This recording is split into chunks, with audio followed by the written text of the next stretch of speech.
Konsumsi suplemen vitamin D, perlu atau tidak? Saya akan menjawabnya secara to the point di video kali ini. Belakangan ini lagi ramai diperbincangkan tentang suplementasi vitamin D. Betul, vitamin D dalam kadar normal itu sangat diperlukan bagi tubuh kita. Dia memiliki banyak efek positif selain membantu sistem tulang, meningkatkan sistem imun, bahkan membantu ke organ reproduksi pria. Jadi, di testis itu ada semacam reseptor atau penangkap untuk materi vitamin D. Itulah kenapa kalau kita kadar vitamin D-nya normal, testis pun akan bekerja secara optimal. Diketahui dari beberapa penelitian menunjukkan kalau kadar vitamin D yang normal akan membantu mengoptimalkan kadar hormon testosteron pada pria, meningkatkan kualitas sperma, dan meningkatkan angka kelahiran hidup. Penelitian mengenai penyakit COVID dan kadar vitamin D sendiri sudah cukup sering dilakukan, dan hasilnya cukup menunjukkan kalau kadar vitamin D yang rendah pada manusia itu akan berasosiasi dengan gejala COVID yang lebih berat. Sementara kalau kadarnya lebih normal, itu akan menunjukkan gejala yang lebih ringan. Pertanyaan selanjutnya adalah, apakah kita perlu untuk mengkonsumsi suplemen vitamin D?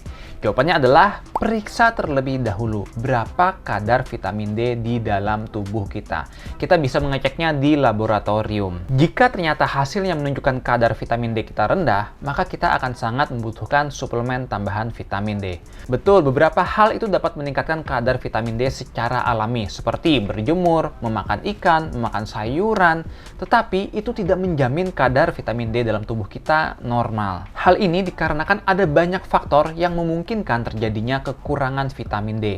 Seperti gaya hidup yang kurang sehat, di mana kita sekarang lebih banyak menggunakan waktu kita di dalam ruangan dibandingkan berada di luar ruangan yang terkena sinar matahari, kemudian gangguan penyerapan di usus sehingga makanan dan minuman yang mengandung vitamin D itu tidak terserap dengan baik, kemudian adanya penyakit-penyakit tertentu, pengaruh dari obat-obatan yang memiliki efek samping menurunkan kadar vitamin D, juga kegemukan, karena vitamin D itu akan disimpan dalam lemak. Sementara kalau orang gemuk, maka lemaknya banyak dan vitamin D-nya akan lebih banyak tersimpan dibandingkan berada di dalam darah. Menariknya lagi, data menunjukkan kekurangan vitamin D ini cukup terjadi banyak sekali di negara-negara, termasuk di Indonesia. Dan negara-negara tersebut tidak mengenal iklim, baik yang iklimnya dingin ataupun iklimnya panas. Sekarang berapa sih kadar vitamin D yang normal diperlukan untuk tubuh? Kalian bisa cek tabel berikut ini ya. Jadi kadar vitamin D itu dibagi menjadi beberapa kategori. Ada yang kekurangan, yaitu nilainya di bawah 10 nanogram per mililiter. Ada yang tidak cukup 10-30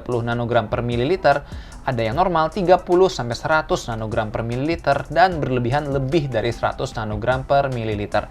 Buat teman-teman ketahuin, kita juga harus memperhatikan satuan laboratorium yang digunakan. Di sini yang saya gunakan adalah nanogram per mililiter. Berapa banyak dosis suplementasi vitamin D itu akan sangat ditentukan dari keadaan fisik individu dan berapa nilai kadar vitamin D dalam tubuhnya.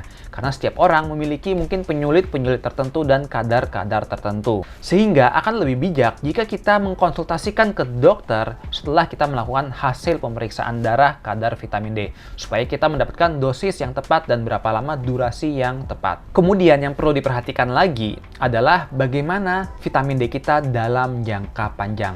Betul, setelah kita konsumsi suplemen, mungkin kadarnya akan normal. Tapi apakah setelah itu akan tetap berada di kadar yang sama atau bahkan menurun karena kita sudah tidak mengkonsumsi lagi?